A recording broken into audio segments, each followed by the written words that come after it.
welcome to my Armma Senton 6S review and my Armma Typhon 6S review. Got both of these bad boys down at F&M Hobbies, who very kindly invited me to come down and review the cars for you guys and girls out there. There is a link to them below the video, and they carry both of these cars in stock. So let's see what all the fuss is about with these two new bad boys. Now, while I would just say we're going to look at these cars individually, I'm also going to put them side by side with the covers off and show exactly how the differences between the two compare and contrast. And despite what looks like a huge difference in size between the two, you'll find out they're exactly the same size underneath the skin. Well, any comments, questions? You want to buy one of these cars? Then please do give F&M Hobbies of New Jersey a call. There is a link to them below this video. Anyway, on with the review. Just going to start out with a quick walk around of the gorgeous Senton body, then move on to the outside of the Typhon. Both of these are the latest variants of this truck. Going to do a quick suspension test in a second. Now, the one thing that we did notice on these is the sticker quality of all things. The stickers are not so well applied as maybe on previous versions. The tire tread there. And of note is, unlike a lot of short course bodies, these are vented. So you can see you're not going to get the airflow build up, so they're designed for speed. So as you maybe got, tractor slash VXL might blow over as the air pressure builds up, you've got the vents on here and the vents at the back there to relieve the airflow pressure from inside. Now for the Typhon. Now, if you're familiar with my videos, you will know I used to own one of these very cars, so I'm quite familiar with this. So it'll be interesting to see what changes they've made to the car. Again, give you a short suspension test in just a second.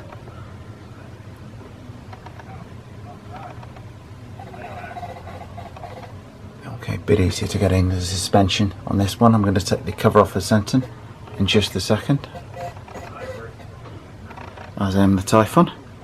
Okay, now I am going to do a quick suspension test of both these cars in just 1 second.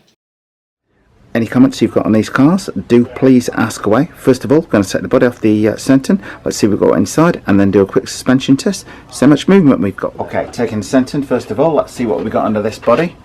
And by the way, the Armma comes with the body pins sort of pre-attached on these rubber little straps. Very, very neat feature. It means you can't lose the pins at all. And by the way, this body shell has a very tough feel to it. Still very flexible, but at the same time, going to take hard bangs. Don't just bash, blast. I had no idea what to expect, as this is the first time I've actually seen underneath a Senton. Anyway, without more ado, I'm going to get the camera off the truck. Now, just one thing. If you buy and own an Armma, you will become familiar with this sound. The gear train, with everything being all metal on the Armmas, the gear train can be quite noisy when the thing is moving slowly. At speed, that noise seems to disappear completely. Anyway, starting at the front here, we've got a huge impact bumper, which is, if you're travelling at 60 miles an hour, you're obviously going to need, is you're going to have the occasional bump with things. Four-wheel drive, independent suspension, fitted all round. Big ball shocks on that. Everything pretty much metal on there, not plastic, nylon plastic suspension arms, but you've got a huge amount of metal in there. Our servo down on the left, waterproof. Our receiver box on the right, also waterproof.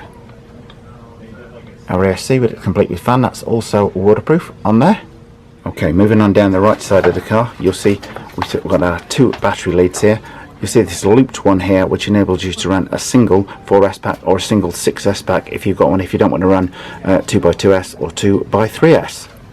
And a much improved battery tray from the days of old, where you can actually squeeze the batteries in without them flying out everywhere. This end of the battery tray raises up, spring loaded. You Velcro strap across the side, and also one all across the length of it there. Okay, moving on back from the ASC, we've got our on-off switch on the right, and that huge brushless CAN motor. Centre metal diff in there with our gearing. Looks reasonably easy to access. Guessing this tower is going to be fairly easy to remove if it's anything like the other Armmas are to work on. Swinging on round to the back, and we got our rear diff tucked away in there. Again, big bumper on the back for any rear impacts, or more to the point, if you're landing backwards off a jump, it's going to absorb the shock fairly nicely. So there we have. Fairly nice conventional layout, everything nice and easy to access, from the motor wiring through to all of the electrics. Very easy access to the servo and the receiver on there. plenty of space to work in once this frame's removed, which I'm guessing is just held on by a couple of bolts. Anyway, quick look at the underside. Now, the one nice thing about the Arrmas is this is where it's Arrma Tough, the aluminium base plate, which will become your best friend. Within a month or so, you will find you've got big scratch marks down there which would have torn plastic to pieces, but won't affect this thing whatsoever. Indeed, in the event of head-on crash, this can very much be a lifesaver in terms of absorbing the amount of damage you might need to straighten nothing out, should you be so unfortunate as to bend it. But nonetheless, very, very tough indeed. Very easy to access all the screws and everything underneath. Okay, weight-wise, not as heavy as some of the Arrmas, like a Nero or even the Outcast feels heavier than this. Obviously not got the batteries in this here today, but still can hold that quite comfortably with one hand. It still feels very, very sturdy. Speaking of sturdy, let's have a look at that suspension on that. How much travel have we got? Got a good 2 inches on that. Anyway, quick flip round, let's have a look at the back.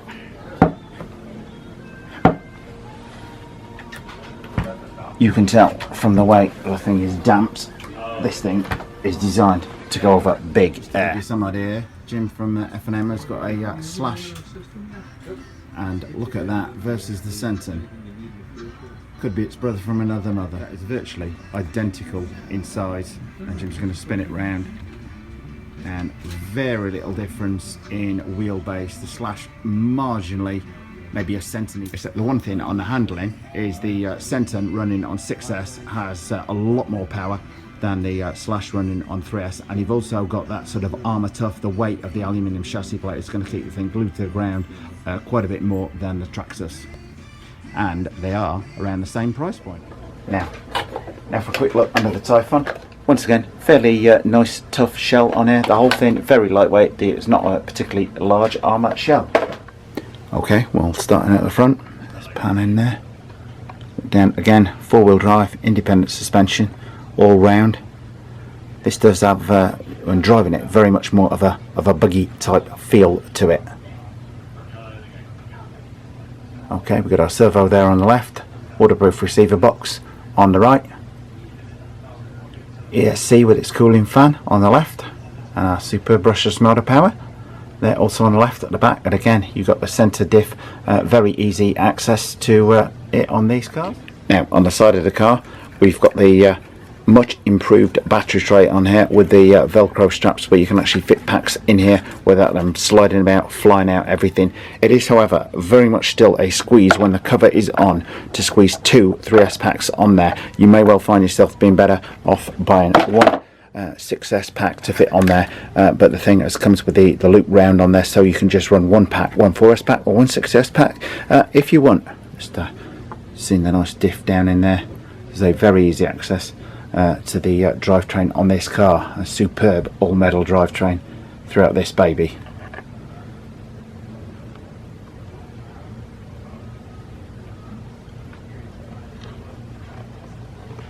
Okay, time for a quick suspension test on these cars.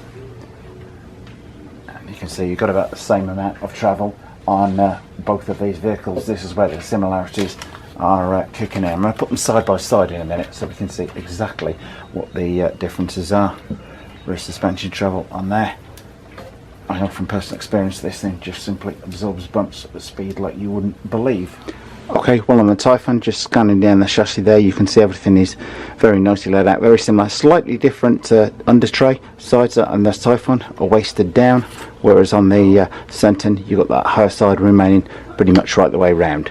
Again, you've got the one piece aluminium chassis plate on there.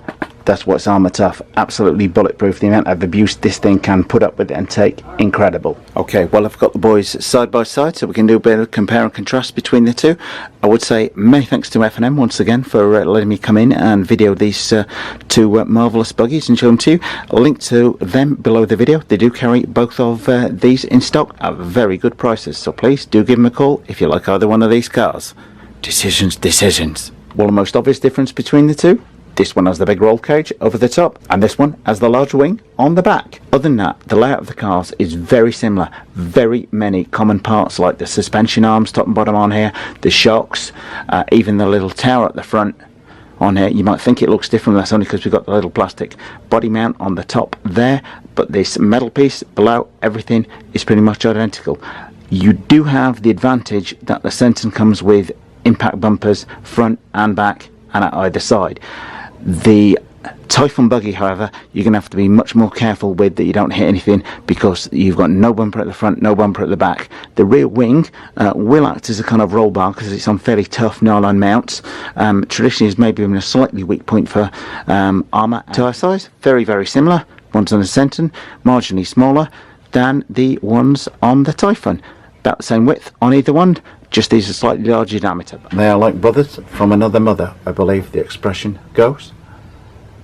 They are very, very similar in terms of the layout, commonality of parts, etc., which is good because it means that there should be an improved amount of parts on the supply chain. But if you look at the front there, you could be looking at two pretty much similar cars. The difference being obviously the bumper and the front body mount on there. If you scan down the inside, pretty much identical. Rear suspension. So you know what I mean about similarities? Everything on that virtually identical. So a lot of it comes down to personal choice, whether you want a buggy look or that short course look. Quite impressed with the fact that the Senton body is vented, so at speed it's not going to want to lift. The main thing being on the Typhon, on the ease of access there, you've obviously knocked out that shock tower in the way, which is a slight advantage. On this, however, there are just two long pins holding it in, bolt at the far end on each side, so it's going to be removed in just a couple of minutes. So putting them side by side, the view actually shocks me. The Armma Senton success here looks absolutely massive and makes the Typhon success look minuscule, yet underneath the skin they're virtually identical in terms of drivetrain layout.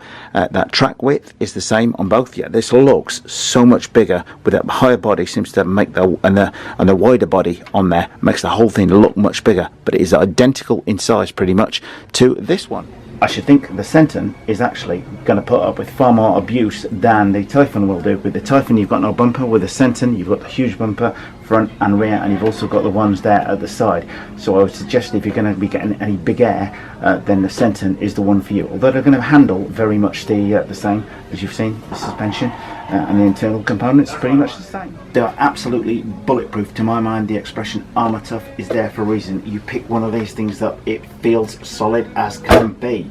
Both of these can be powered by 4S or 6S. The one big advantage I would say is if it's your first time running a car at 60 plus miles an hour, is that this does have the impact bumpers front and rear, whereas this things could go very badly wrong if you hit a brick wall at speed, whereas the Senton is more likely to bounce off it. But it comes down to where you're going to run the car and your personal driving style. Now which one of these you go for is going to be down to your personal choice. Well, this looks lower and sleeker and meaner. You have to bear in mind that they are exactly the same size under the skin, so this purely looks bigger. It may have a slightly higher centre of gravity with that bigger body and the roll cage up there, but there's not going to be a great deal of difference in the handling between the two, except this with those bumpers, it's maybe going to take a little bit more abuse. A lot of people though use these and love them for speed runs, including yours truly. I do hope you found that review useful of both these cars side by side and gives you some clue as to what you're getting for your money. Any comments you got on either car, please do ask away. If you did like this review, by all means share with friends, and please do subscribe if you've not done so already. We hope you liked this video. If you did, please click on the circle image to subscribe. Thanks for watching.